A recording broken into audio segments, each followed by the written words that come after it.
Hello everyone, welcome to daily fact. आज हम discuss करेंगे लास्ट 6 डेज़ के कुछ इंपॉर्टेंट करंट अफेयर जो कि न्यूज़पेपर्स में मेंशन्ड है। टारगेट अप्रोच की अगर हम बात करें तो हम प्रीलिम्स और मेंस दोनों के लिए करंट अफेयर एक साथ डिस्कस कर रहे हैं, यानी कि हम एक इंटीग्रेटेड अप्रोच को लेकर चल रहे हैं जिसमें हमारा कोर टारगेट रहता है कि करंट अफेयर को हम लिंक कर रहे हैं स्टैटिक जीके के साथ। तो यहाँ पर सोर्सेज की अगर हम बात करें तो न्यूज़पेपर्स में द हिंदू और इंडियन एक्सप्रेस को हम फॉलो कर रहे हैं एंड गवर्नमेंट साइट्स में पीआईबी। प्लस मैं आपको बताना चाहूँगा कि the Hindu analysis on daily basis हम अलग से डिस्कस करते हैं, जिसमें हम ये देखते हैं कि आज द हिंदू में क्या इंपॉर्टेंट है, हम किस तरह से उसको पढ़ सकते हैं, हमारे एग्ज़ाम के लिए कैसे हेल्प करेगा। तो आप उस इनिशिएटिव को भी चेक कर सकते हैं। यूट्यूब पर जो है वो डेली वीडियो जब वो अपलोड हो जाती है, प्लस साथ में करंट अफेयर जो है वो अब हम वीकली डिस्कस करते हैं, यानी कि पूरे एक वीक के कुछ इंपॉर्टेंट जितने भी करंट अफेयर है उनको एक वीडियो में कवर करेंगे। तो जो करंट अफेयर यहाँ पर रहेंगे वो प्रीलिम्स और मेंस दोनों के लिए रहेंगे। शुरुआत करते हैं।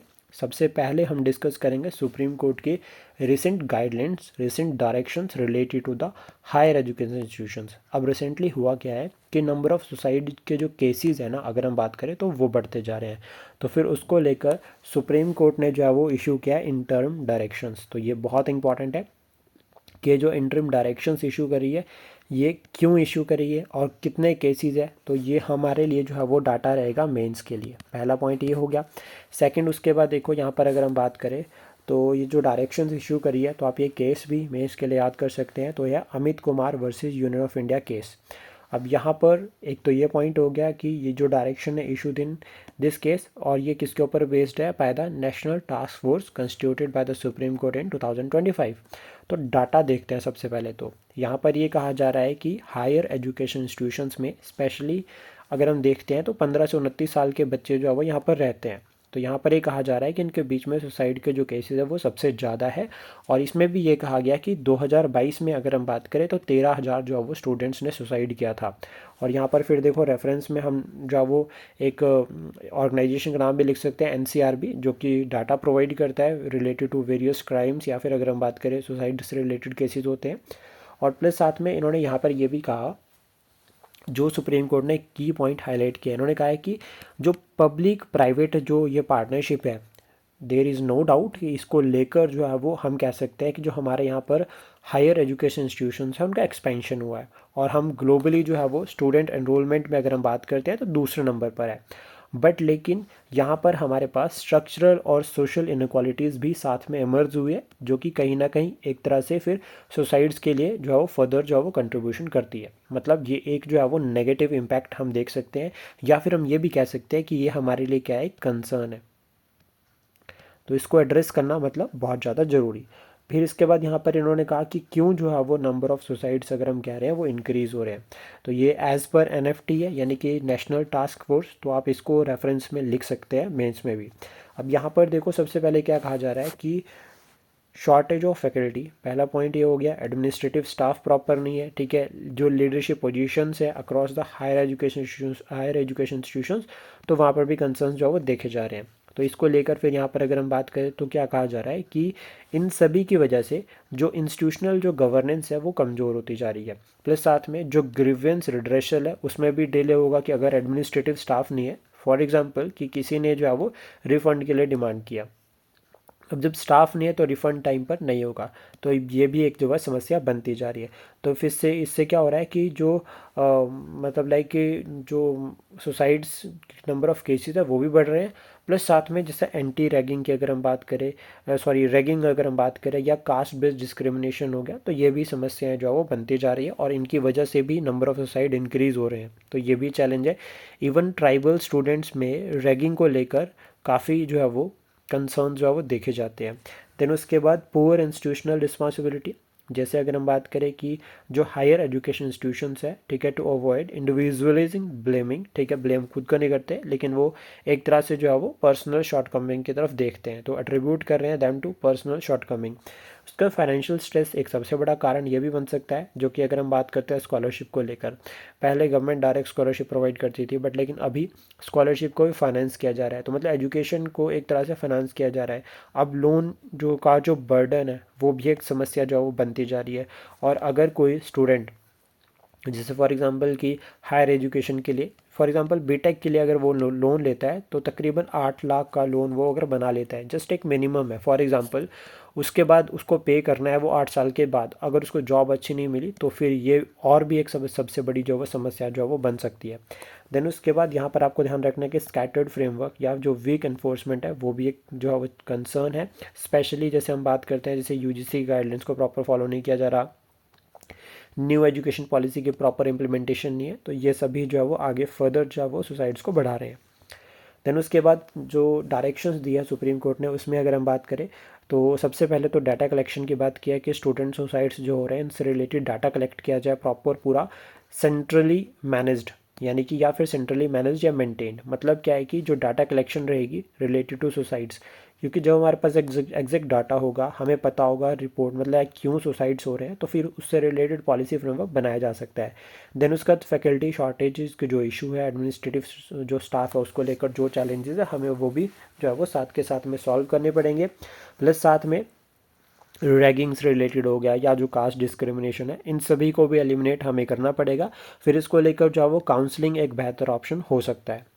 देन उसके बाद नेक्स्ट अगर हम बात करें डिफेंस मैन्युफैक्चरिंग में आत्मनिर्भर भारत का कंसेप्ट, तो रिसेंटली अगर हम बात करें तो इंडिया का टारगेट है कि पहले तो हम जो है वो इम्पोर्ट किया करते हैं बहुत ज़्यादा डिफेंस इक्विपमेंट्स को, बट लेकिन अभी हमने टारगेट किया है कि ग्लोबल प्रोडक्शन में हम अपना शेयर भी बढ़ाएंगे और डिफेंस को जो हमारे डिफेंस इक्विपमेंट्स हैं हम उनको क्या करेंगे, एक्सपोर्ट भी करेंगे। तो इम्पोर्ट से एक्सपोर्ट की तरफ जो हम चल रहे हैं इसको किस फॉर्म में हम लेकर जा रहे हैं, आत्मनिर्भर भारत। तो इम्पॉर्टेंट है। तो यहाँ पर आपको क्या याद रखना है कि जो हमारे डिफेंस मिनिस्टर उन्होंने इनॉग्रेट किया the fully automated medium calibre ammunition manufacturing facility at the Solar Defence and Aerospace Limited. तो एक तरह से डिफेंस में अगर हम बात करें तो हम कह रहे हैं कि हमारी खुद की टेक्नोलॉजी होगी और भारत में ही डेवलप्ड होगी। तो मतलब मेक इन इंडिया का कंसेप्ट जो है वो यहाँ पर जो है वो प्रमोट किया जा रहा है, और इस कंसेप्ट को हम लोग किसके साथ लिंक कर रहे हैं, आत्मनिर्भर भारत के साथ। देन उसके बाद यहाँ पर अगर हम की फैक्टर के बारे में बात करें जो आपको ध्यान रखने हैं, तो ऑलमोस्ट अभी एक हमारी अचीवमेंट भी है। एक तो प्राइवेट सेक्टर का रोल यहाँ पर बहुत इंपॉर्टेंट है। सेकंड उसके बाद डिफेंस प्रोडक्शन अगर हम बात करें तो अभी हमारी ₹1.51 लाख करोड़ पहुँच गई है, और यहाँ से अभी कहाँ तक है हम देखो 2014 में ये कितनी थी, 46,000 करीब, ठीक है, 46,425, अगर आप इसको अप्रॉक्सीमेटली 46,000 भी लिख सकते हैं पेपर में, तो अभी हम यहाँ से यहाँ पर पहुँच गए हैं। तो इसमें प्राइवेट सेक्टर का रोल भी बढ़ा है, पहला पॉइंट तो ये हो गया। सेकंड उसके बाद ध्यान रखना है कि हमारा जो हम कह रहे हैं कि हम एक्सपोर्ट को प्रमोट करेंगे, तो डिफेंस इक्विपमेंट्स का हम एक्सपोर्ट जो है वो 100 से ज़्यादा कंट्रीज़ को कर रहे हैं। इसमें यूएस भी आता है, फ्रांस भी आता है, तो ये भी इंपॉर्टेंट पॉइंट है जो आपको ध्यान रखना है। इवन डिफेंस एक्सपोर्ट अगर हम बात करें तो 2014 में 1,000 करोड़ से कम था, लेकिन अभी 24,000 करोड़ तक पहुंच गया फाइनेंशियल 2024-25 में। तो ये भी हमारी एक अचीवमेंट है। देन उसका सिग्निफिकेंस क्या है इसका, ये जो डिफेंस में हम कह रहे हैं ना कि हम अपने खुद का जो है वो सारे इक्विपमेंट्स खुद बनाएंगे और फिर उनको एक्सपोर्ट करेंगे, तो इससे क्या है कि सेल्फ रिलायंस और स्ट्रेटेजिक ऑटोनॉमी दोनों को ही जो है वो एक तरह से जो वो सपोर्ट मिलेगी, प्लस साथ में हमारी जो डिपेंडेंस है वो कम होगी।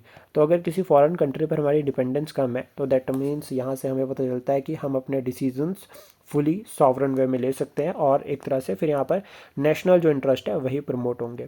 उसके बाद इकोनॉमिक मल्टीप्लायर इफेक्ट भी यहाँ पर अप्लाई होता है। जैसे for example first of all हम ये कह रहे हैं कि हम क्या करेंगे, मैन्युफैक्चरिंग जो है वो अपनी कंट्री में करेंगे खुद, ठीक है। तो मतलब इन्वेस्टमेंट होगी तो एम्प्लॉयमेंट जनरेट होगी, एम्प्लॉयमेंट जनरेट होगी तो इकोनॉमिक ग्रोथ और डेवलपमेंट दोनों होगी। मतलब एक तरह से प्रोडक्ट भी बनेंगे और इकोनॉमिक अपॉर्चुनिटीज़ भी जो है वो लाइवलीहुड अपॉर्चुनिटीज़ भी बेहतर होगी। ये पॉइंट हो गया। अब यहाँ पर हम समझते हैं कि मान लीजिए मैन्युफैक्चरिंग नहीं कर रहे हैं, तो मतलब हमें किसी फॉरेन कंट्री से ख़रीदना है। तो अब अगर हम किसी फॉरेन कंट्री से ना खरीद कर जितना पैसा हमने किसी कंट्री को देना था और उनसे इक्विपमेंट्स खरीदने थे, वो पैसा हम यहाँ पर ही इन्वेस्ट कर रहे हैं, तो मतलब क्या होगा, इन्वेस्टमेंट वो भी बढ़ेगी। तो इससे क्या होगा कि हमारी डिपेंडेंस है किसी कंट्री के ऊपर वो भी कम होगी। तो डिप्लोमेटिक वे में भी अगर हम बात करें तो हमारे लिए एक बेहतर ऑप्शन है। और जो ग्लोबल जो चेन रहती है स्पेशली डिफेंस इक्विपमेंट्स को लेकर, तो उसमें जो हमारा शेयर है वो भी बढ़ेगा। तो इससे क्या होगा कि हमारी जो स्ट्रेटजिक पोजीशन है वो भी जो है वो वर्ल्ड लेवल पर एक बेहतरीन जो है वो बनेगी। देन उसका इनिशिएटिव्स अगर हम बात करें तो डिफेंस एक्विजिशन प्रोसीजर जो हमने शुरू किया है 2020 में, जिसको डीएपी कहते हैं। डिफेंस प्रोक्योरमेंट मैनुअल ये भी हमने शुरू किया था 2025 में। ईज़ ऑफ डूइंग बिजनेस यहाँ पर हो गया, ठीक है। इनोवेशन की तरफ हम फोकस कर रहे हैं, इंडस्ट्री फ्रेंडली जो है वो प्रोविजंस हम बना रहे हैं, डिजिटल इंटीग्रेशन और ट्रांसपेरेंसी को हम प्रमोट कर रहे हैं। तो दीज आर कॉमन एग्जांपल्स, ठीक है, जिनको आप ऑलमोस्ट सभी जो है वो लाइक जैसा होता है ना कि कोई भी चैलेंजेस कंसर्न हो गया, तो ये कॉमन एग्जाम्पल्स हैं, हम इनको कहीं पर भी ऐड कर सकते हैं। फिर उसके बाद नॉर्थ ईस्ट रीजन के बारे में बात करते हैं। तो नॉर्थ ईस्ट रीजन जो है वो क्रूशियल है फॉर इंडियाज़ ग्रोथ स्टोरी। ये किसने कहा है? हमारे प्रधानमंत्री जी ने। अभी उन्होंने काजीरंगा जो कॉरिडोर है, कॉरिडोर प्रोजेक्ट, उसको इनाग्रेट किया, उनका फाउंडेशन स्टोन रखा, ठीक है। तो यहाँ पर फिर उन्होंने ये कहा, तो ये जो लाइन है ये आपको मेंस के लिए हेल्प करेगी। और north east region one of the most important region. तो सबसे पहले तो ध्यान रखना है कि इस रीजन की बात की जा रही है, तो यहाँ पर अरुणाचल प्रदेश की बात करते हैं तो वो भूटान, चाइना और म्यांमार के साथ बॉर्डर शेयर कर रहा है। नागालैंड सिर्फ म्यांमार के साथ बॉर्डर शेयर कर रहा है, ठीक है। मणिपुर बात करें तो सिर्फ ठीक है म्यांमार के साथ। यहाँ पर मिजोरम की बात करते हैं तो इधर वाली साइड पर हो गया बांग्लादेश, एंड यहाँ पर अगर हम बात करें तो म्यांमार, ठीक है। और ये हो गया त्रिपुरा, तो Tripura just sharing border with one country that is Bangladesh. Then उसके बाद आपको ध्यान रखना है कि आसाम की अगर हम बात करें तो ऑलमोस्ट आसाम देख सकते हैं कि Assam sharing border with Bangladesh and Bhutan. तो ये आपको कोर पॉइंट्स जो वो ध्यान रखने हैं। और यहाँ पर वेस्ट बंगाल को भी कवर कर सकते हैं, तो West Bengal sharing border with Bangladesh, ठीक है। यहाँ पर आपको ध्यान रखना है नेपाल, यहाँ पर आपका रखना है भूटान। तो इस तरह से आप इसको जो है वो लर्न कर सकते हैं। तो ऑलमोस्ट नॉर्थ ईस्ट जो इंडिया है, यहाँ पर वेस्ट बंगाल प्लस साथ में अरुणाचल प्रदेश जो है वो शेयरिंग बॉर्डर विद तीन तीन कंट्रीज से बॉर्डर शेयर करते हैं। एंड सिक्किम की अगर हम बात करें तो सिक्किम को मत भूलना, ऊपर वाले साइड पर चाइना हो गया, इधर नेपाल हो गया, इधर हो गया भूटान। तो जो नॉर्थ ईस्ट इंडिया है ये हमारे लिए क्यों इंपॉर्टेंट है और यहाँ पर चैलेंजेस क्या है? देखो चैलेंजेस की अगर हम बात करें तो सबसे पहले तो आपको ध्यान रखना है कि यहाँ पर जो मिलिटेंसी है वो एक सबसे बड़ी समस्या है। यहाँ पर डेवलपमेंट उतने हाई लेवल पर नहीं है, एम्प्लॉयमेंट अपॉर्चुनिटीज़ यहाँ पर उतनी अच्छी नहीं है, यहाँ पर एजुकेशन इंस्टीट्यूशंस अभी उतने डेवलप नहीं हुए हैं, ट्राइबल पॉपुलेशन है तो इनका अपना जो है वो जो ट्राइबल पॉपुलेशन इनका अपना कल्चर है और इनका अपना कल्चर जो है वो आउटसाइडर्स की वजह से इफेक्ट होता है। तो ये कुछ समस्याएं जो है वो बनती जा रही है। ऊपर से इस रीजन में अगर हम देखें तो रोहिंग्यास का चैलेंज है एक, ठीक है। उसके बाद जो इलीगल वे में जो यहाँ पर एंटर करते हैं तो वो भी एक समस्या यहाँ पर बनी हुई है। तो ऑलमोस्ट ये सभी समस्याओं को सॉल्व करना प्लस साथ में यहाँ पर ये कहना कि इंफ्रास्ट्रक्चर डेवलपमेंट एक कोर ऑप्शन है, तो ये एक बेहतर हम जो है वो यहाँ पर एक पॉइंट जो है इसके लिए लिख सकते हैं। प्लस साथ में देखो न्यू जो ये नॉर्थ ईस्ट रीजन है अगर हम देखें तो सबसे पहले तो आपको ध्यान रखना है कि एक शिलीगुड़ी जो रीजन है, शिलीगुड़ी चिकन नेक, जिसके थ्रू नॉर्थ ईस्ट रीजन हम कनेक्टेड है। और नॉर्थ इंफ्रास्ट्रक्चर को लेकर हमने जो है वो एक कालादान प्रोजेक्ट भी शुरू किया है म्यांमार के साथ मिलकर, बट लेकिन ड्यू टू द मिलिटेंसी वो अभी प्रॉपर वर्क नहीं कर पा रहा, आगे नहीं चल पा रहा। और ऊपर से म्यांमार में अगर हम बात करें तो वहाँ पर क्या है, मिलिट्री रूल, तो ये भी आपको पॉइंट ध्यान में रखना है। तो डिप्लोमेटिक लेवल पर भी जैसे एक्ट ईस्ट की हम बात करते हैं, लुक टेस्ट की बात करते हैं, नेबरहुड फर्स्ट की बात करते हैं, तो उसमें ये नॉर्थ ईस्ट रीजन जो है वो बहुत इंपॉर्टेंट रोल जो है वो प्ले करता है। फिर उसके बाद की इनिशिएटिव अगर हम बात करें related to north east region, तो सबसे पहला तो पीस और सिक्योरिटी। यहाँ पर हमने को टारगेट रखा है कि हम डिप्लोमेटिक वे में बातचीत करके सोल्यूशन को ढूंढेंगे, पहला पॉइंट। सेकंड उसके बाद दूसरा हमने टारगेट रखा है कि जहाँ पर फिर हमें जो आर्म एक्शन करना है तो वहाँ पर आर्म्ड एक्शन होगा, वहाँ पर ऑपरेशंस होंगे। तो दोनों ही तरफ से जो है वो अभी हम जो है वो मतलब ऑलमोस्ट टारगेट कर रहे हैं कि नॉर्मली जो ये रीजन है नॉर्थ ईस्ट रीजन, यहाँ पर डेवलपमेंट और पीस बना रहे। देन उसके बाद यहाँ पर अगर हम पीस के पॉइंट ऑफ व्यू से बात करते हैं तो बोडो पीस अकॉर्ड हमने साइन किया था, ठीक है। उसके बाद कबरी अंगलोंग पीस अकॉर्ड हमने साइन किया था, असम मेघालय बाउंड्री एग्रीमेंट 2022 का। तो ऑलमोस्ट एक तरह से गवर्नमेंट डिप्लोमेटिक वे में भी और प्लस साथ में जो आर्म्ड एक्शन है उसके थ्रू भी जो है वो रीजन को डेवलप करने में लगे हुए हैं। देन उसके बाद चैलेंजेस क्या है अगर हम बात करते हैं कि रीजनल चैलेंजेस, तो एक तो एथनिक कन्फ्लिक्ट रहते हैं, ठीक है, लैक ऑफ बेसिक सर्विसेज और सेल्फ डिटर्मिनेशन मूवमेंट। जैसे अगर हम बात करें ना एथनिक, तो जैसे मैती, ठीक है, कुकी ट्राइब्स है, इनके बीच में क्लैशेज रहते हैं। Health, education and human right वॉलेशन, ये भी जो है वो कंसर्न है। और एग्रीकल्चर और फार्मिंग से रिलेटेड भी इनिशिएटिव हमने शुरू करे हैं, जैसे mission organic value chain development. Even हम अगर हम बात करें तो नॉर्थ ईस्ट रीजन में एयर कनेक्टिविटी को भी प्रमोट करना है, जैसे उड़ान के थ्रू जो है वो कोशिश की जा रही है कि वहाँ पर जो है वो हेली टैक्सी या हेली सर्विसेज जो प्रोवाइड की जाए।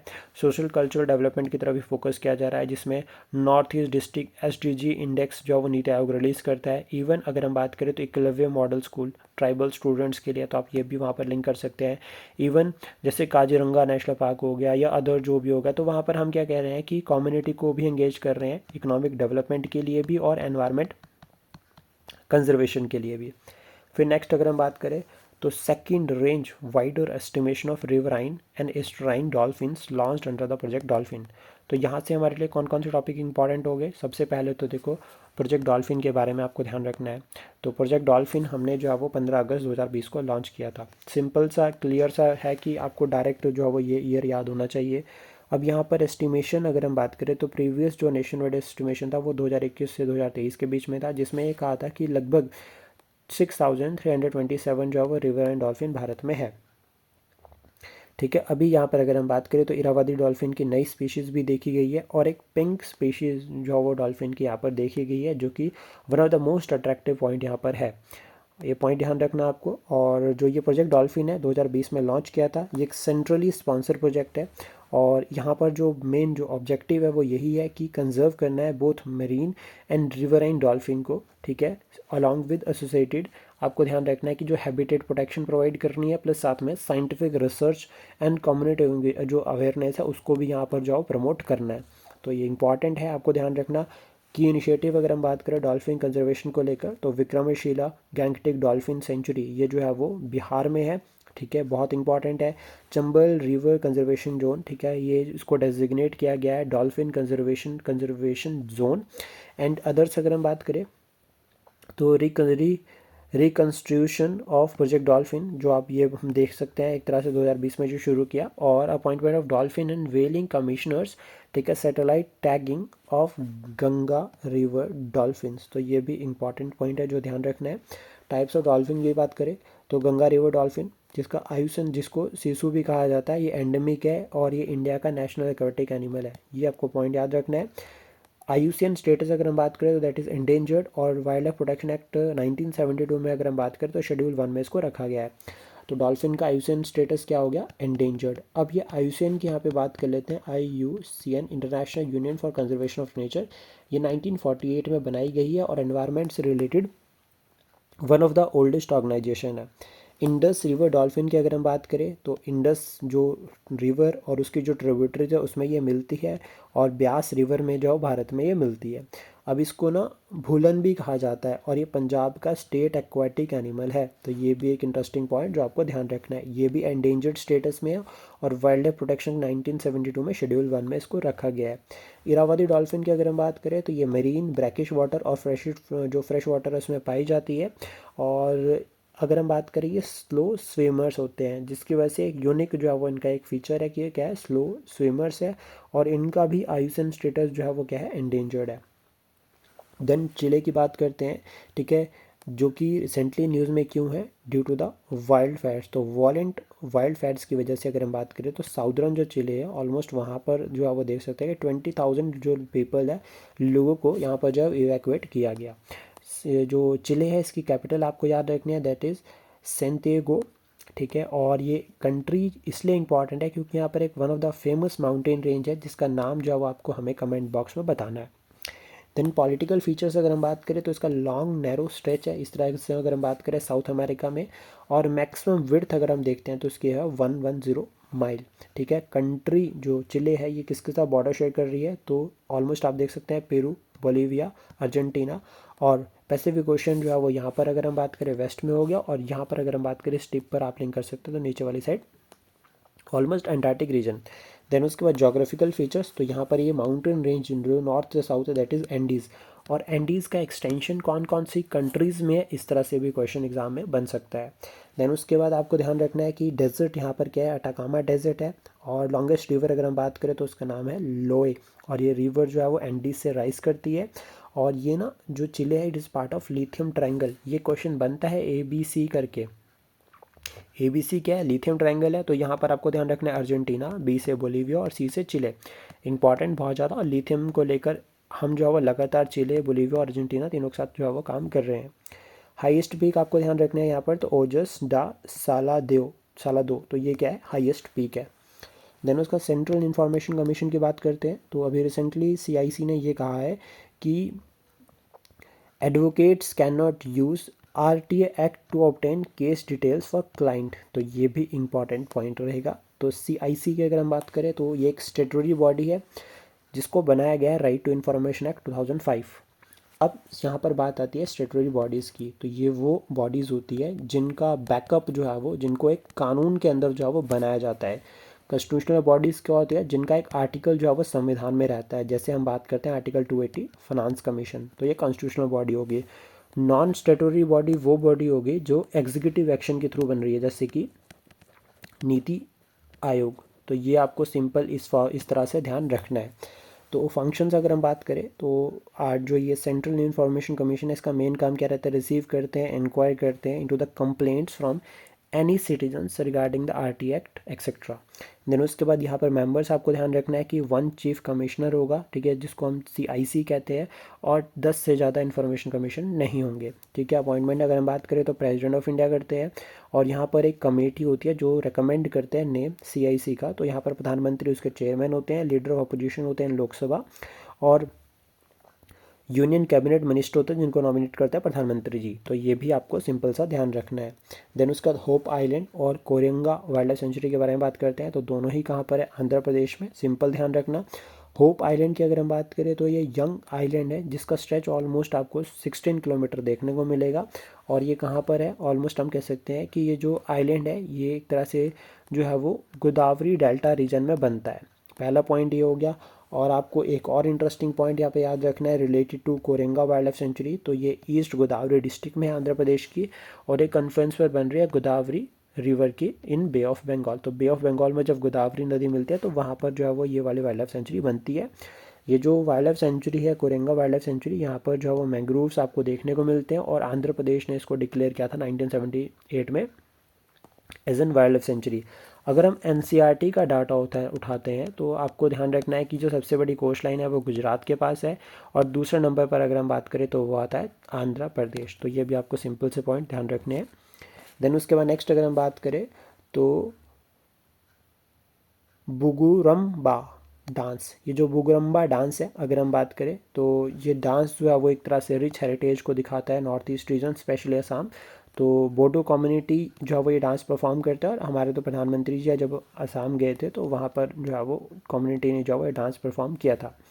अब भी आपको ध्यान रखना है कि एक तरह से ये फोक डांस है जो कि बोडो कम्युनिटी जो है वह असम में इसको परफॉर्म करते हैं, और ये नेचर के साथ लिंक करता है। यहाँ पर अगर हम बात करें तो आपको ध्यान रखना है कि ये जो डांस है यंग बोडो वुमेन जो परफॉर्म करती है। तो मैन यहाँ पर जो म्यूजिशियंस होते हैं और जो डांस परफॉर्म करते हैं वो कौन करते हैं, यंग वुमेन, ठीक है। और जो वो मैन क्या प्ले करते हैं यहाँ पर ट्रेडिशनल जो इंस्ट्रूमेंट रहते हैं उनको। तो ये थोड़े से फैक्ट है जो आप सिंपली लिंक कर सकते हैं, और ये बोडो न्यू ईयर के साथ भी लिंक करता है। देन उसके बाद president of UAE United Arab Emirates के प्रेसिडेंट ने जो ऑफिशियल विजिट जो है वो पे किया इंडिया के लिए। तो यहाँ से इंडिया और यूएई के बीच में जो रिलेशंस है वो बहुत ज़्यादा इंपॉर्टेंट हो जाते हैं। तो फर्स्ट ऑफ ऑल आपको ध्यान रखना है कि इस तरह से यूएई यहाँ पर लोकेटेड है, एक साइड पर ओमान है, दूसरी साइड पर सऊदी अरेबिया, और यहाँ पर हो गया पर्शियन गल्फ। पर्शियन गल्फ को क्रॉस करने के बाद यहाँ पर बन जाता है ईरान ऊपर वाली साइड पर।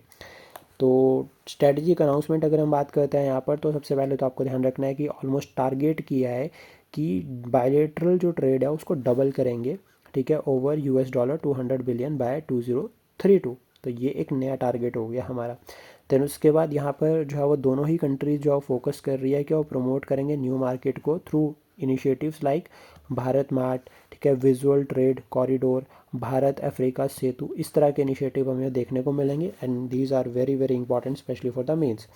फिर उसका सिविल न्यूक्लियर कॉपरेशन की तरफ दोनों ही कंट्रीज जो है वो काम कर रही है। इसमें हम कह सकते हैं सिंपल एफडीआई और शांति एक्ट, ये भी इंपॉर्टेंट है, न्यूक्लियर सेफ्टी, और प्लस साथ में जो भी सिविलियन पर्पज से हम कह रहे हैं ना कि न्यूक्लियर एनर्जी को प्रमोट करेंगे, तो वो शांति एक्ट के साथ जो है वो डायरेक्ट लिंक करता है। देन उसके बाद यहाँ पर एस्टेब्लिशमेंट ऑफ डिजिटल और डाटा एम्बेसीज, ये भी इंपॉर्टेंट टारगेट है, it is linked with digital India. तो इंपॉर्टेंट हो गया ये भी। एआई और टेक्नोलॉजी के ऊपर दोनों ही मिलकर काम करेंगे, जैसे कि यहाँ पर टारगेट रखा है collaboration for the supercomputing cluster under the India AI mission. Then उसके बाद की एग्रीमेंट और एमओयू की बात करते हैं तो आपको ध्यान रखना है कि स्ट्रेटेजिक पार्टनरशिप की तरफ यहाँ पे फोकस किया जा रहा है, specially in the field of defence. तो यहाँ पर फिर डिफेंस कॉपरेशन, ठीक है, जिसमें टेक्नोलॉजी, ट्रेनिंग और साइबर डोमेन्स यहाँ सभी इंक्लूड होते हैं। प्लस साथ में एनर्जी सप्लाई के ऊपर फोकस कर रहे हैं दोनों ही कंट्रीज़। देन उसके बाद की एस्पेक्ट आपको जो ध्यान रखने हैं कि जो इंडिया यूएई है, अगर हम देखते हैं तो कॉम्प्रहेंसिव इकोनॉमिक पार्टनरशिप एग्रीमेंट जो 2022 में साइन हुआ था, जिसमें अगर हम बात करें फिर बायलैटरल ट्रेड जो है वो अराउंड $100 तक पहुंच जाती है 2024-25 में। देन उसके बाद यूएई अगर हम बात करें तो यूएई जो है वो कंसिस्टेंटली अगर हम बात करें तो इंडिया का थर्ड लार्जेस्ट ट्रेडिंग पार्टनर है और सेकंड लार्जेस्ट जो है एक्सपोर्ट डेस्टिनेशन है। यूएई जो है वो इंडिया का मेजर क्रूड ऑयल और एलएनजी और एलपीजी सप्लायर है। इवन अगर हम बात करें तो यूएई जो है वो असिस्ट करता है इंडिया को इन strengthening it's strategic petroleum reserve. तो हमारे यहाँ पर कितने स्ट्रेटजिक पेट्रोलियम रिजर्व है, इसका आंसर जो है वो आप लोग जो है वो हमें कमेंट बॉक्स में बता सकते हैं। प्लस साथ में इसको हम नेक्स्ट क्लास में डिस्कस करेंगे क्योंकि ये स्टैटिक जीके के साथ भी लिंक करता है और बहुत ज़्यादा इंपॉर्टेंट भी है। फिर हम बात करते हैं चाइना की पॉपुलेशन। अगर हम देखें तो लगातार चौथे साल में जो वो डिक्लाइन हुई है। तो पॉपुलेशन की अगर हम बात करें ऑलमोस्ट चाइना की पॉपुलेशन जो है वो drop by 3.39 million to 1.405 billion. तो ऑलमोस्ट जो वो चाइना की पॉपुलेशन जो वो डिक्लाइन हुई है। While total number of birth अगर हम बात करें तो ड्रॉप हुए हैं टू 7.9 मिलियन इन 2025। तो मतलब इसको लिंक किया जा रहा है डेमोग्राफिक विंटर के साथ।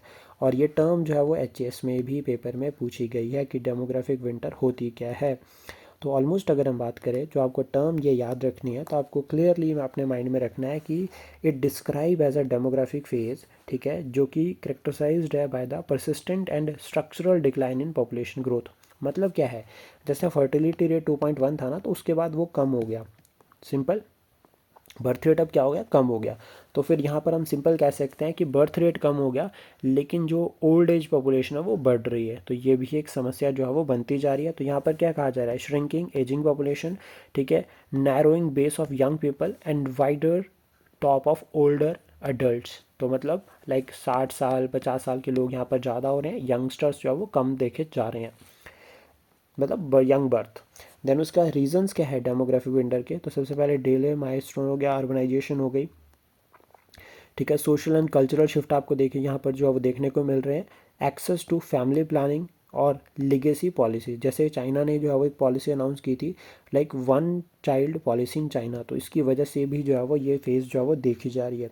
तो अब इसका सोल्यूशन क्या है, वह मतलब क्या जो है वो हम कह सकते हैं एक वे हेड हो सकते हैं, ठीक है, to deal with demographic winter. तो सबसे पहला तो देखो यहाँ पर कहा जा रहा है कि अडेप्ट करना पड़ेगा सिल्वर इकॉनमी को। सिल्वर इकॉनमी मतलब इन्वेस्ट करना पड़ेगा हेल्थ केयर और पेंशन रिफॉर्म्स में। देन उसका इकोनॉमिक स्ट्रक्चरल रिफॉर्म्स जो है वो हमें करने पड़ेंगे, टेक्नोलॉजिकल इंटीग्रेशन की तरफ काम करना पड़ेगा और ग्लोबल माइग्रेशन जो गवर्नेंस, ग्लोबल जो माइग्रेशन जो गवर्नेंस है उसके ऊपर भी हमें जो है वो साथ के साथ में क्या करना पड़ेगा, फोकस करना पड़ेगा।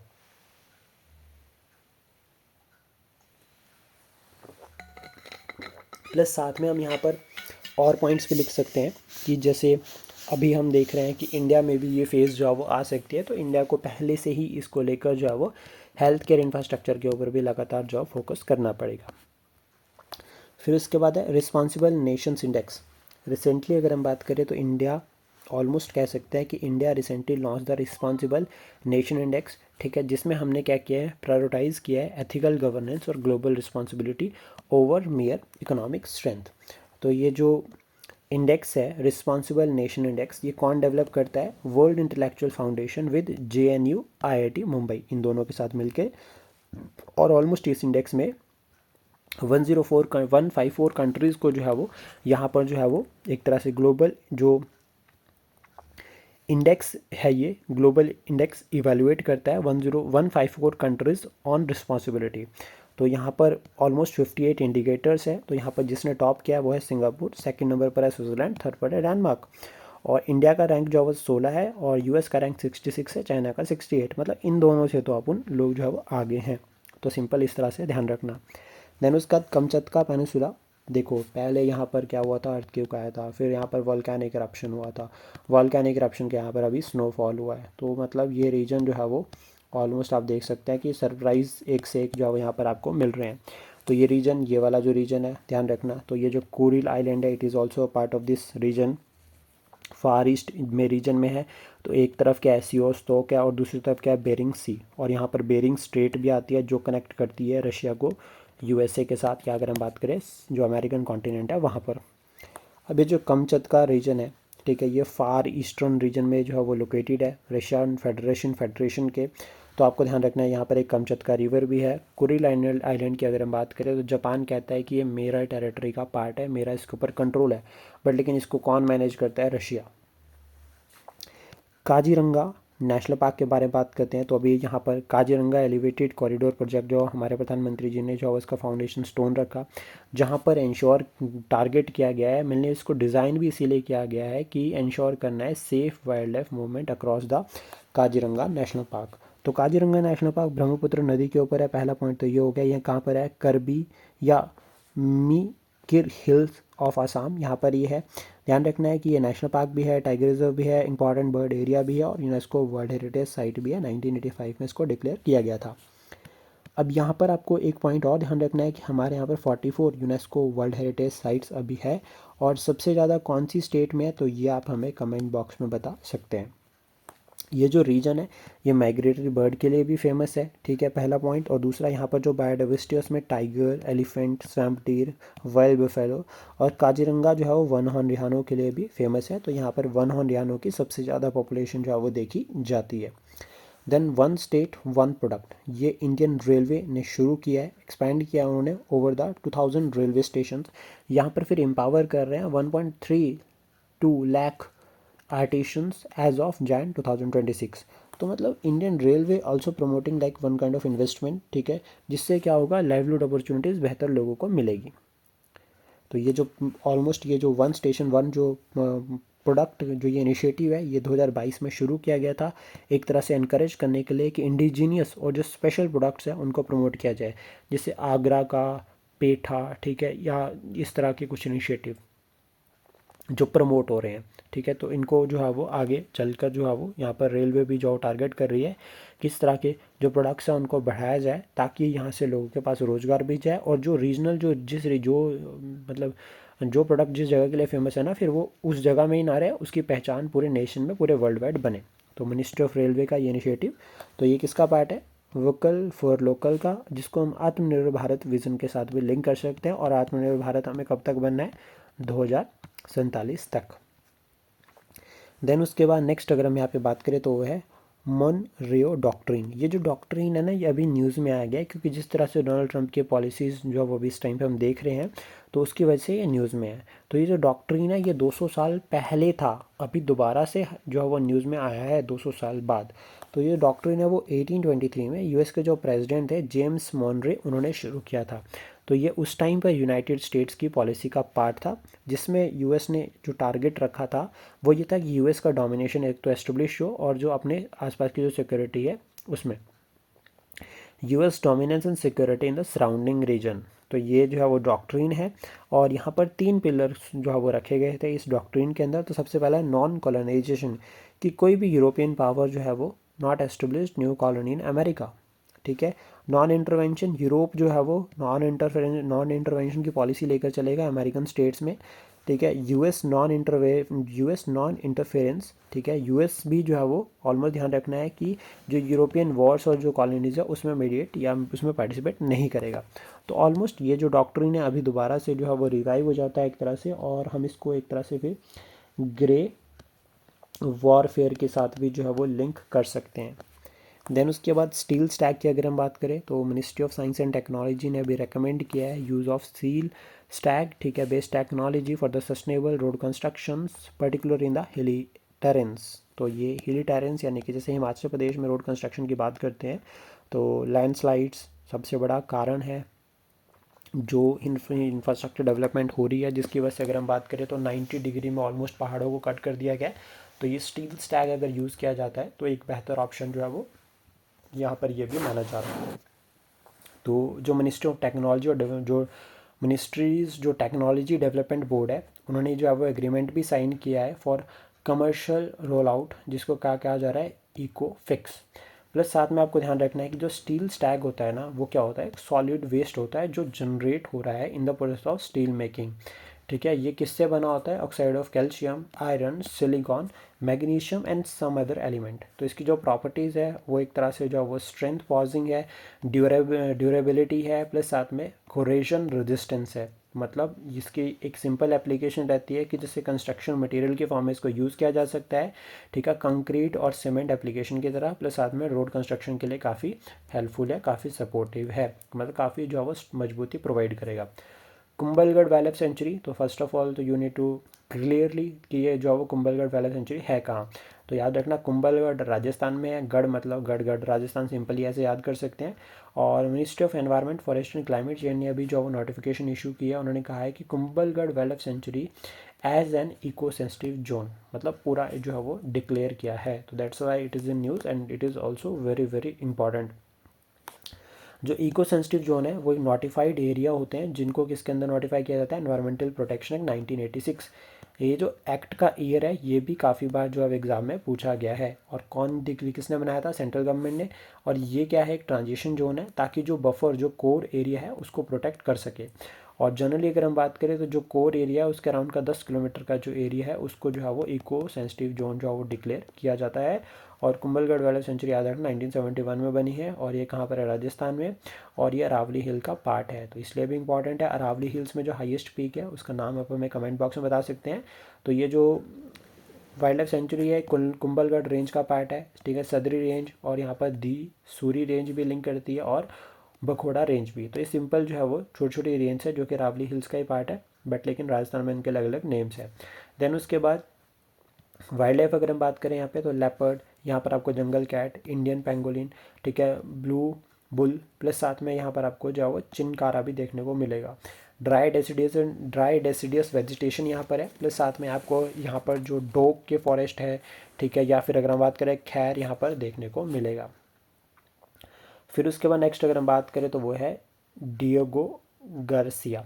ये जो रीजन है सबसे सिंपली आपको ध्यान रखना कि यूएस के जो प्रेसिडेंट है ट्रंप, उन्होंने क्रिटिसाइज़ किया है, ठीक है, potential return of this region by the UK to Mauritius, ठीक है। और ये जो रीजन है आपको ध्यान रखना है ये शिकागो का पार्ट है और ये सेंट्रल इंडियन ओशन में है। अभी ये मॉरिशस को देने का प्लान किया, तो यूएस के जो प्रेसिडेंट उन्होंने इसको क्रिटिसाइज़ किया। और ये जो रीजन है ये मिलिट्री पर्पज़ के लिए जो है वो यूएस यूके दोनों यूज़ करते थे, बट लेकिन अभी जब यूएस ने, जब अगर हम बात करते हैं यूके ने ऑलमोस्ट एक तरह से वर्चुअली या ऑलमोस्ट सिंपल कह सकते हैं कि उन्होंने प्लान किया है कि इसको रिटर्न कर देंगे, तो फिर क्रिटिसाइज़ किया है किसने? यूएस ने यूके का ये जो इनिशिएटिव है। या अगर हम बात करें स्टेप, तो जो चागोस जो आर्किपेलागो है ना ये एडमिनिस्टर करता है यूके, ठीक है, और ये ब्रिटिश की जो है वो ओवरसी टेरिटरी है इंडियन ओशन में 1965 से। तो ये आपको ध्यान रखना। उसके बाद मई 2025 में यूके और जो मॉरिशस की रिपब्लिक है उनके बीच में एग्रीमेंट साइन हुआ था जिसमें उन्होंने कहा था कि जो मॉरिशस है वो रिकोगनाइज़ कर सकता है सॉवरन, ठीक है, राइट्स ओवर द शिकागो या सॉरी चागोस आर्किपेलागो, ठीक है। तो इसमें ये वाला रीजन भी था। अब एक तो ये पॉइंट हो गया, प्लस साथ में आपको ध्यान रखना है कि यूके के पास 99 ईयर की लीज भी है दिस आइलैंड को लेकर। इसकी वजह से यहाँ पर यूएस और यूके दोनों ने अपने क्या है कि एयरबेस जो है वो बना रखे हैं, मिलिट्री फैसिलिटीज़ उन्होंने यहाँ पे बना रखी है, ये वाला region, and this region is very close to India. तो ये आपको एक पॉइंट यहाँ पर ये भी ध्यान रखना है। तो अभी क्या किया है? क्रिटिसाइज़ किया है। Then emergence of new royalism challenging institutionalised international order. तो जिस तरह से अगर हम देख सकते हैं कि यूएस जो प्रेसिडेंट है उनकी वजह से अगर हम बात करें तो वर्ल्ड पॉलिटिक्स में दो नए जो है वो टर्म्स हमें देखने को मिल रही है। जो फर्स्ट टर्म आती है वो आपको ध्यान रखना है कि ये जो फर्स्ट टर्म हो गई ये भी इंपॉर्टेंट है। और ये फर्स्ट टर्म कैसे लिंक कर रही है तो आपको ध्यान रखना है वो है न्यू रॉयलिज्म और दूसरी है न्यू फेडरलिज्म। न्यू रॉयलिज्म का मतलब क्या हो गया? न्यू रॉयलिज्म को सिंपल अगर हम लिंक करें तो यहाँ पर हम कह सकते हैं कि concentration of power in a sovereign leader, ठीक है, और उसके बाद उसके जो रॉयलिस्ट मतलब उसके जो फेवरेट पर्सनस हो गए, ठीक है। जैसे अगर हम बात करें वो क्या कर रहा है कि अपने जो अपने अपॉइंटेड पर्सनस है इंस्टीट्यूशंस में उनके थ्रू क्या कर रहा है, वर्ल्ड के जो अफेयर्स है, वर्ल्ड की जो पॉलिटिक्स है उसको पूरा प्रॉपर मैनेज कर रहा है। तो इंपॉर्टेंट हो गया ये। तो एक तरह से फिर हम यहाँ पर क्या कह रहे हैं कि जो पावर है वो एक तो जो सॉवरन लीडर है उसके पास होगी प्लस उसके अपॉइंटेड पर्सनस, ठीक है। तो यहाँ पर फिर ऑलमोस्ट वही पूरा जो है वो मैनेज कर रहे हैं। देन उसका न्यू फेडरलिज्म का मतलब हो गया जैसे पुराने टाइम पे होता था ना कि राजा डिफरेंट जो है वो आगे रूल करते, तो वैसा ये कंसेप्ट है।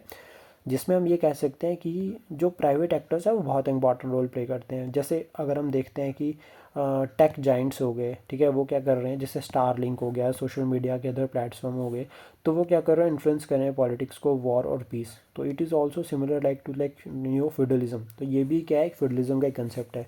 फ्यूडलिज्म क्या हुआ कि जनरली एक मेन राजा हो गया और उसके आगे फ्यूडल्स हो गए। तो वैसे ये हो गया कि मेन राजा और उसके टूल्स आगे अलग अलग लगे टूल्स हो गए, तो जैसे सोशल मीडिया हो गए, अदर हो गए, तो वो सब यहाँ पर लिंक करते हैं। तो ये एक तरह से मिडीवल ऑर्डर है जिसका जो है वो अगेन जो है वो कम बैक हो रहा है, लेकिन न्यू टर्म्स के साथ। तो ये आपको ध्यान रखना, ये बहुत इंपॉर्टेंट है। और ये न्यू रॉयलिज्म हो गया, न्यू फेडरलिज्म हो गया, ये टर्म्स मेंस में आ सकती है। ये टर्म्स जो है वो मेंस के लिए काफ़ी ज़्यादा इंपॉर्टेंट है।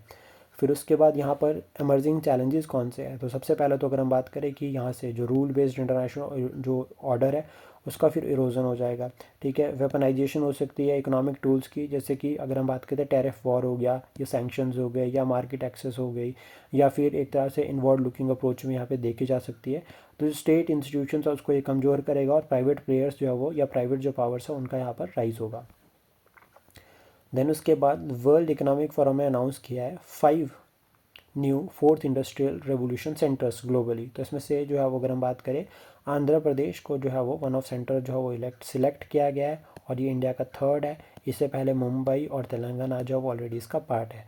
फोर्थ इंडस्ट्रियल रेवोल्यूशन अगर हम बात करें तो ये टर्म जो है वो कॉलेज सचवाब ने जो कॉइन करी थी, वो was the founder of world economic forum, ठीक है। याद रखना ये टर्म इन्होंने यहाँ पर इस टाइम पे कॉइन करी है। और वर्ल्ड इकोनॉमिक फोरम की अगर हम बात करें तो इट एस्टेब्लिश्ड इन 1971। जो ये इंडस्ट्रियल रेवोल्यूशन 4.0 है, ये ऑलमोस्ट लिंक कर रहा है एक फेज़ के साथ जो कि डिजिटल, फिजिकल और बायोलॉजिकल टेक्नोलॉजीज़ की तरफ लिंक करती है।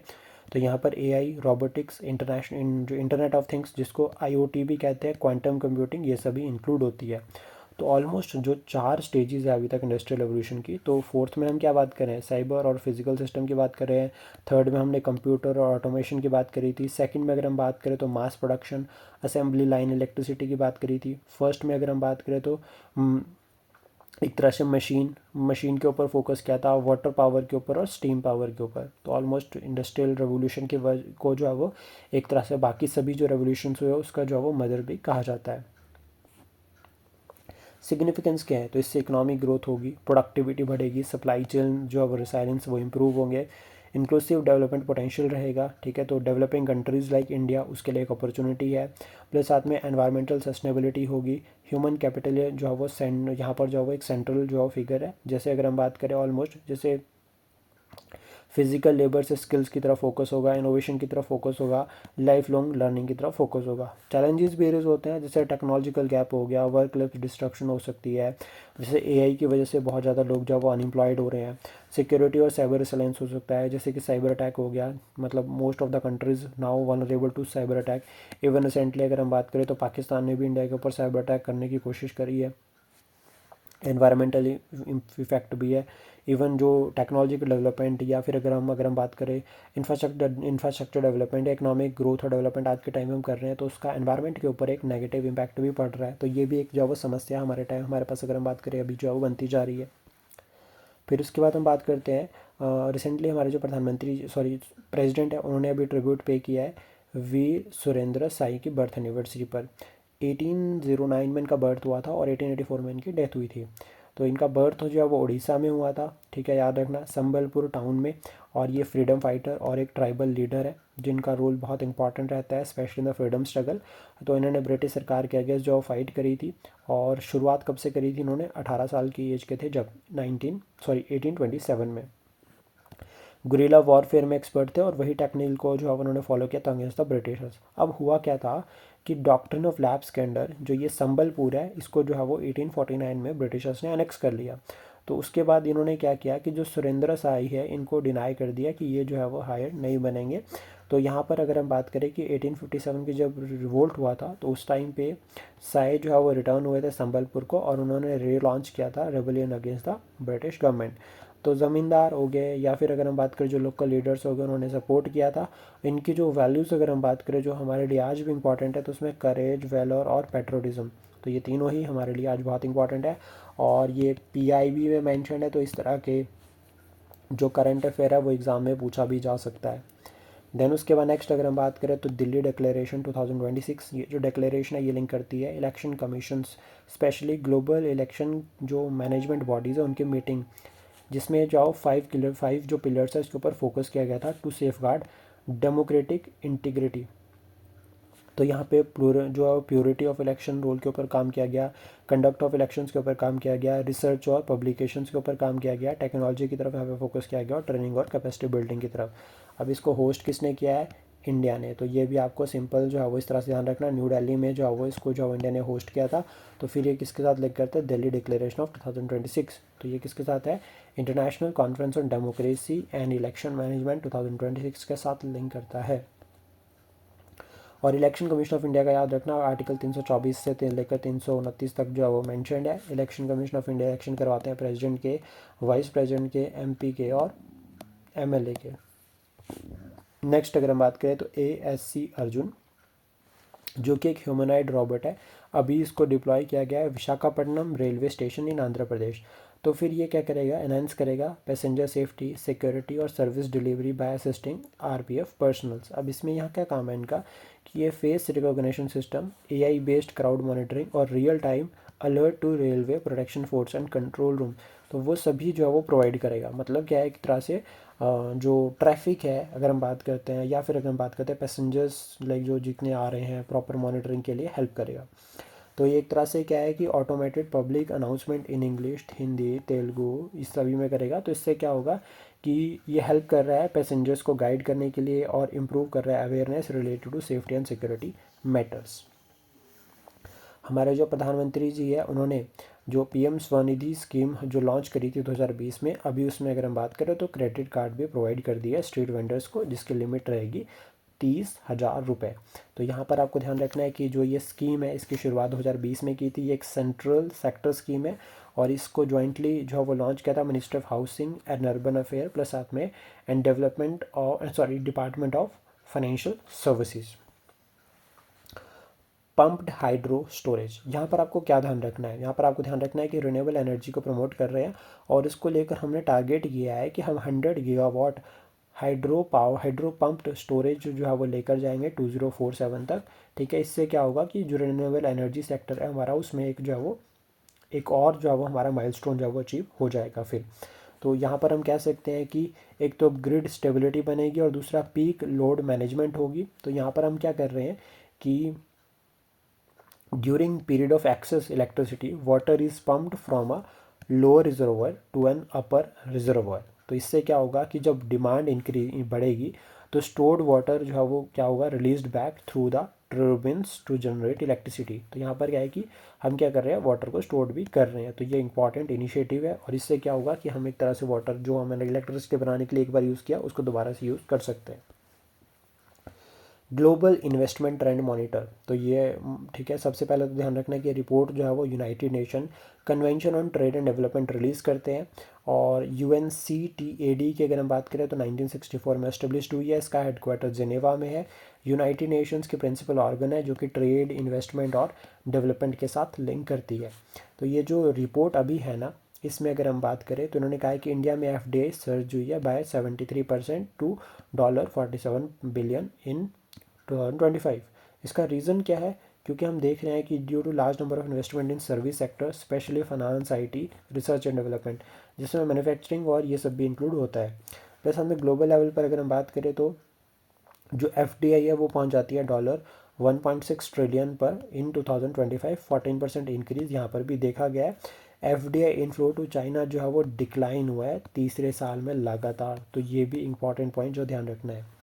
अब हमारा जो नेक्स्ट टॉपिक रहने वाला है वो रहने वाला है state of finance for nature 2026 report. और ये रिपोर्ट जो है वो यूनाइटेड नेशन एनवायरमेंटल प्रोग्राम ने रिलीज़ करी है। इसमें इन्होंने बताया कि ग्लोबल फाइनेंशियल इम्बैलेंस जो है वो देखा जा रहा है, स्पेशली रिलेटेड टू द, अगर हम बात करते हैं नेचर पॉजिटिव और नेचर नेगेटिव फाइनेंस। यहाँ पर हमारे लिए दो टर्म्स इंपॉर्टेंट हो जाती है, एक हो जाती है नेचर नेगेटिव फाइनेंस और दूसरी नेचर पॉजिटिव फाइनेंस। तो ये टर्म्स क्या है सबसे पहले ये देख लेते हैं, क्योंकि इस तरह की टर्म्स जो है वो एग्ज़ाम में पूछी जाती है।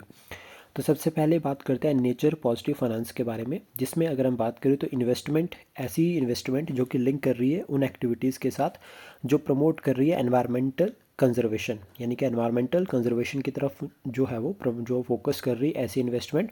और इसमें एग्जांपल आता है नेचर बेस्ड सोल्यूशन। नेगेटिव की अगर हम बात करें तो ऐसी इन्वेस्टमेंट, ठीक है, जो कि पोटेंशियली अगर हम बात करें क्या कर रही है, डिग्रेड कर रही है नेचुरल इंफ्रास्ट्रक्चर को। तो यहाँ पर हम जो है वो एनवायरमेंटली हार्म सब्सिडीज़ को इंक्लूड कर सकते हैं। अब यहाँ पर रिपोर्ट में क्या हाईलाइट किया गया, तो सबसे पहले आपको ध्यान रखना है कि इस रिपोर्ट में कहा गया कि मैसिव फंडिंग गैप जो है वो देखा जा रहा है। स्पेशली यहाँ पर कहा जा रहा है कि इन 2023 finance for nature negative activities, ठीक है, ये कहाँ पहुँच गया है, $7.3 ट्रिलियन, ठीक है, जो कि 30 टाइम हायर्स है। स्पेशल यहाँ पर कहा जा रहा है while investment in nature based solutions was just $220 billion. तो दैट मीन्स कि हम नेचर को नुकसान ज़्यादा कर रहे हैं इन कंपैरिजन टू प्रोटेक्ट करना।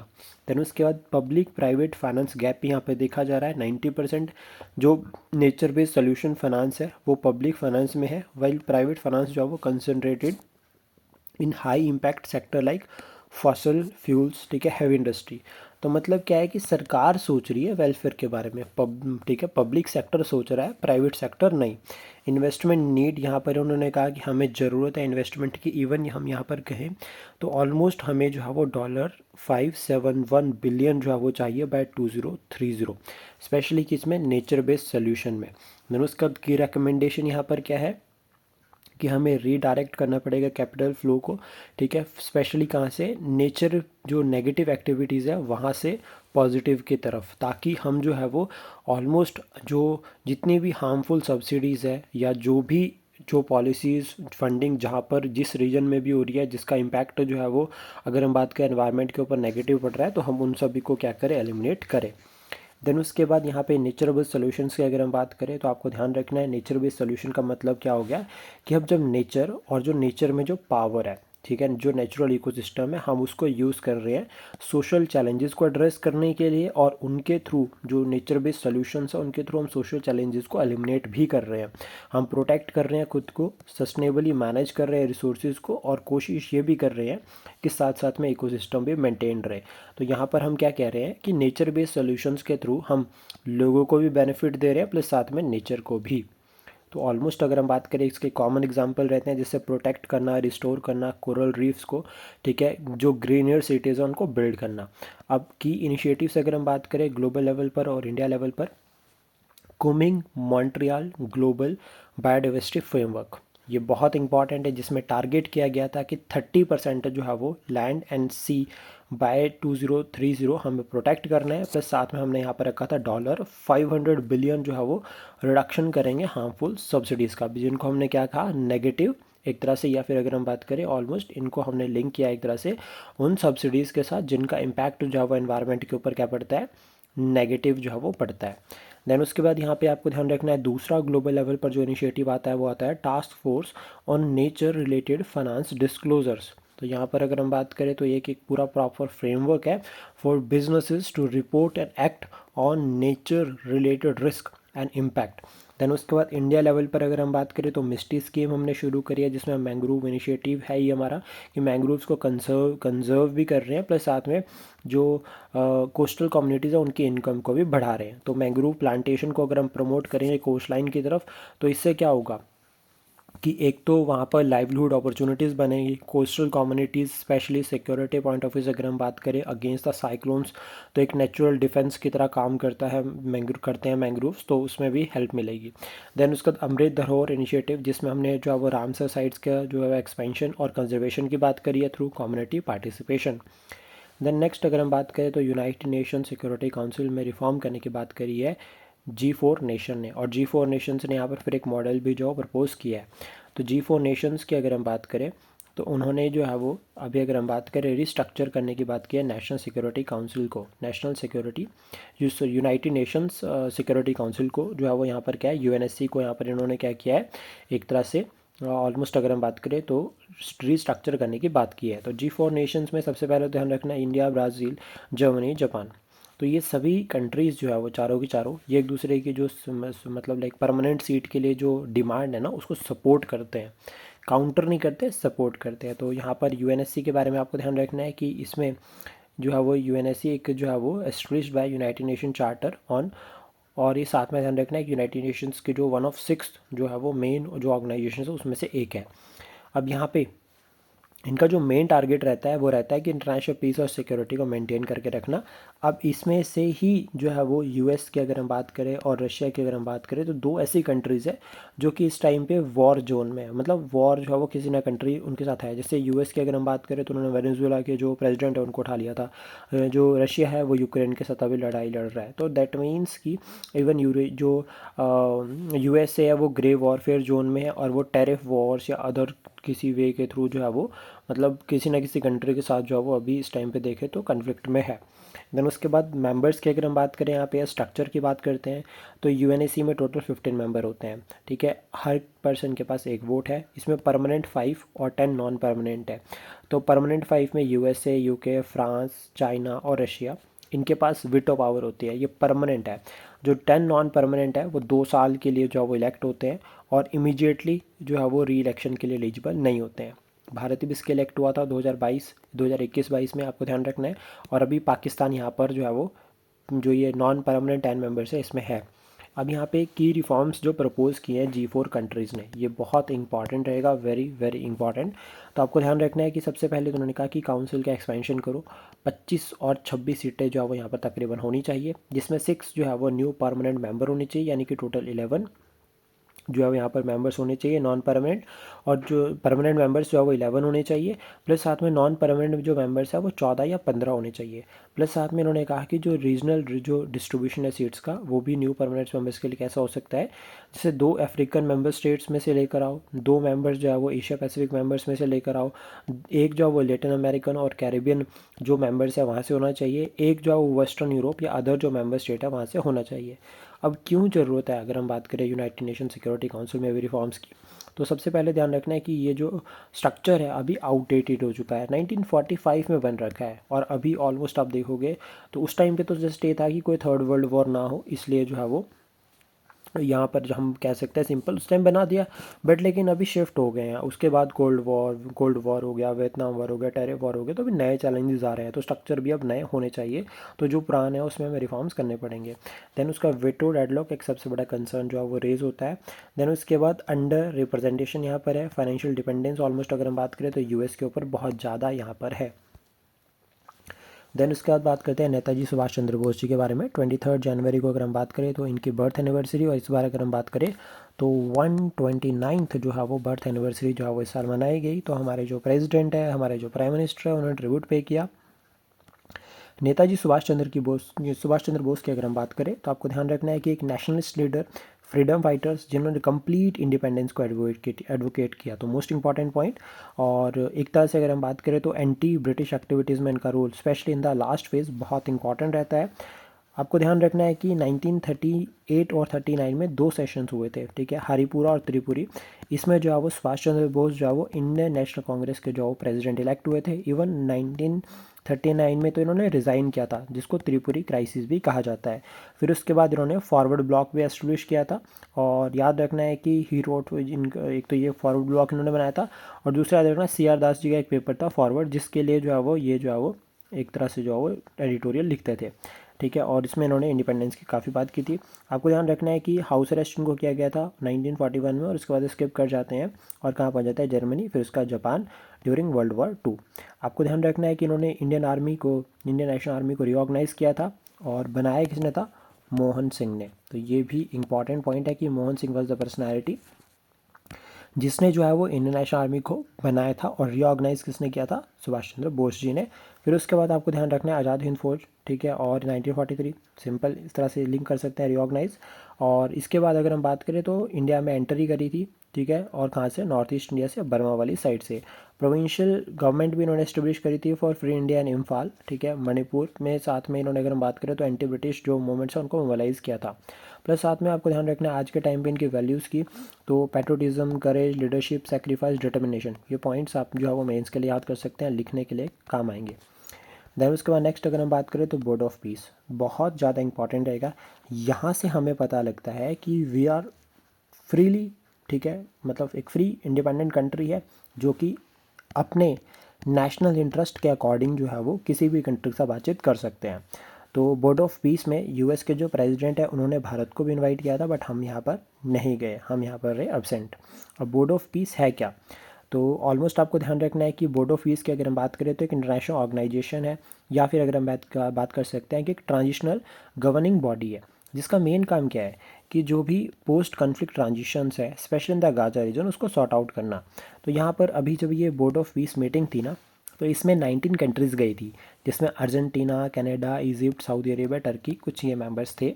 तो इन्होंने यहाँ पे बातचीत करी कि किस तरह से जो है वो ऑलमोस्ट कैसे ओवरसी किया जा सकता है, कोऑर्डिनेट किया जा सकता है पोस्ट कन्फ्लिक्ट गवर्नेंस को, सिक्योरिटी को, और साथ में रिकंस्ट्रक्शन की तरफ। जैसे कि अगर हम बात करें ये गाजा रीजन है यहाँ पे, क्योंकि ऑलमोस्ट पैलेस्टीन और जो इजराइल है इसके बीच में जो डिस्प्यूटेड टेरिटरी है वो भी किसके कंट्रोल में है, इंटरनेशनल ऑर्गेनाइजेशन के कंट्रोल में है। तो वहीं उसको लेकर जो है वो ये बोर्ड ऑफ पीस जो है वो बनाया गया था, और इसको किसने चेयर किया है, यूएस के जो प्रेसिडेंट है उन्होंने। तो ये भी इंपॉर्टेंट पॉइंट। तो यहाँ पर फिर उन्होंने इन्विटेशन भी दिया था इंडिया को, बट लेकिन इंडिया नहीं गया। देन बेटी बचाओ बेटी पढ़ाओ के बारे में बात करते हैं, जिसको 11 साल कंप्लीट हो गए हैं। इसको कब लॉन्च किया था हमने, 2015 में। इंपॉर्टेंट, ये स्कीम जो है वो सेंट्रली स्पॉन्सर स्कीम है, और ये किसके अंडर इंप्लीमेंट हो रही है, संबल वर्टिकल ऑफ द मिशन शक्ति। देन उसके बाद ध्यान रखना है कि ये जो इनिशिएटिव है ये ministry of women and child development, ministry of health and family welfare और मिनिस्ट्री ऑफ एजुकेशन, इन तीनों का जॉइंट इनिशिएटिव है। और इसमें बाद में स्किल डेवलपमेंट मिनिस्ट्री ने भी ज्वाइन किया, और मिनिस्ट्री ऑफ माइनॉरिटी अफेयर ने भी यहाँ पर ज्वाइन किया। तो ऑलमोस्ट हम कह सकते हैं कि गवर्नमेंट का एक कंबाइन इनिशिएटिव है, जिसमें मेनली टारगेट किया जा रहा है कि बेटी बचाओ बेटी पढ़ाओ। ठीक है, सिंपल याद रखना। तो यहाँ पे सेक्स रेशो को इम्प्रूव करने का टारगेट रखा गया था एट बर्थ। साथ में यहाँ पर फोकस किया गया था कि इंस्टीट्यूशनल डिलीवरीज उनको बढ़ाया जाएगा। प्लस साथ में एजुकेशन को प्रमोट करने की यहाँ पे बात की गई, स्पेशली सेकेंडरी एजुकेशन और higher education amongst the girl. ठीक है, और यहाँ पे उसके बाद आज के टाइम पे बात करें तो आज के टाइम पे वुमेन एम्पावरमेंट और स्किल डेवलपमेंट की तरफ बात की जा रही है। अचीवमेंट अगर हम बात करते हैं तो आपको ध्यान रखना है कि जो सेक्स रेशो एट बर्थ रहती है वो जो है वो 2014-15 में 1918 थी, और 1918 और अभी कितनी है 930, मतलब यहाँ पर इम्प्रूवमेंट हुई है। प्लस साथ में इंस्टीट्यूशनल डिलीवरीज़ की अगर हम बात करें तो जो इंस्टीट्यूशनल डिलीवरी 61% थी 2014-15 में, वो आज के टाइम पे 97.3% है 2023-24 में। तो ये भी हमारी एक अचीवमेंट है, और आप इसको लिंक कर सकते हैं, और 11 साल कंप्लीट हो गए हैं।